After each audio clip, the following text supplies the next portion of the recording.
If you're preparing for the FTCE School Counseling PK-12 018 exam, knowledge of the development and assessment of exemplary comprehensive school counseling programs, this video is going to make your studying so much easier. Hi, I'm Selena, a teacher with 21 years of experience and a study prep expert with Study.com. In this lesson, we'll break down what an exemplary counseling program looks like, how it's assessed, and the test-taking strategies you need to succeed. Stick around until the end to learn more about the exam and for important tips that can make a big difference on test day. Let's dive in.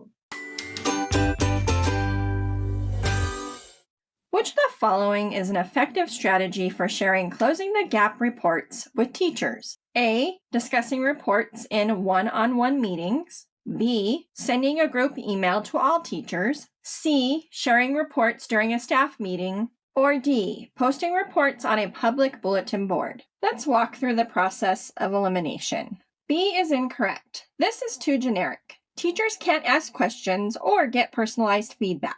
Sensitive data shouldn't be shared this way.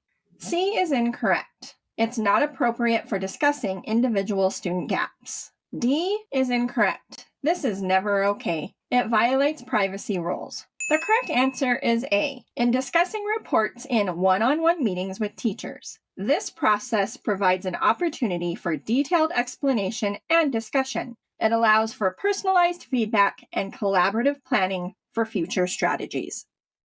A school counselor is aiming to share mental health resources with the entire school community. Which of the following would be the most effective method? A. Posting the resources on the school's social media accounts. B. Sending an email to all students and parents with attached resources. C. Distributing flyers during parent-teacher conferences. Or D. Reading the resources over the school's PA system.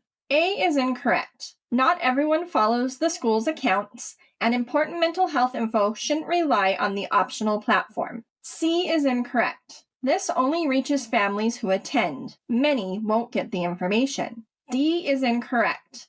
Too long, not private, and not appropriate for sensitive mental health information. The correct answer is B, sending an email to all students and parents with attached resources. This approach ensures that the materials reach the broadest audience directly and can be reviewed at the recipient's convenience. Which of the following is the first step in conducting a program assessment for a school counseling program? A.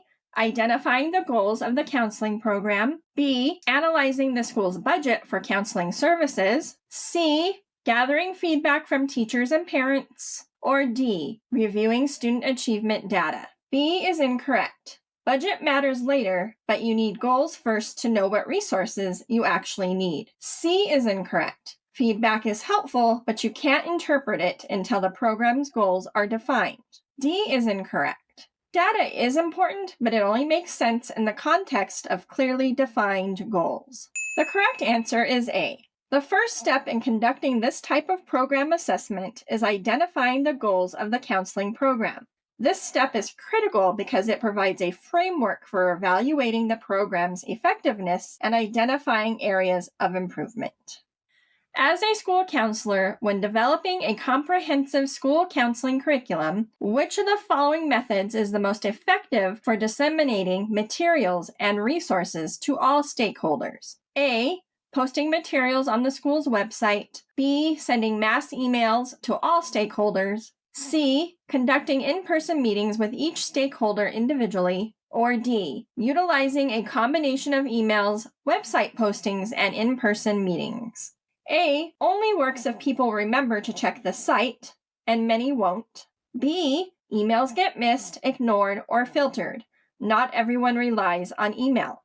C. Too time-consuming and unrealistic for a whole school community. The correct answer is D. Utilizing a combination of methods, including emails, website postings, and in-person meetings, is typically the most effective way to ensure all stakeholders receive the materials and resources. This strategy provides multiple avenues for stakeholders to access information, accommodating different preferences and technological abilities.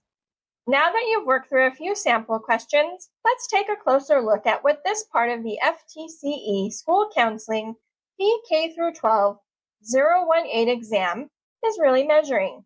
This part of the exam evaluates your understanding of what makes a counseling program comprehensive, data-driven, and equitable. In the practice questions, you saw topics like setting program goals, assessing student needs, evaluating outcomes, and effectively sharing resources with stakeholders. The goal isn't just to memorize steps or terminology, it's to build a deeper understanding of how strong counseling programs are developed, implemented, and continuously improved so you can apply these principles confidently on the exam and in real school settings. For more practice, check out our FTCE School Counseling PK-12 018 playlist. And for even more detailed practice, strategies, and customizable study materials, head over to study.com and check out our FTCE School Counseling PK-12 test prep course.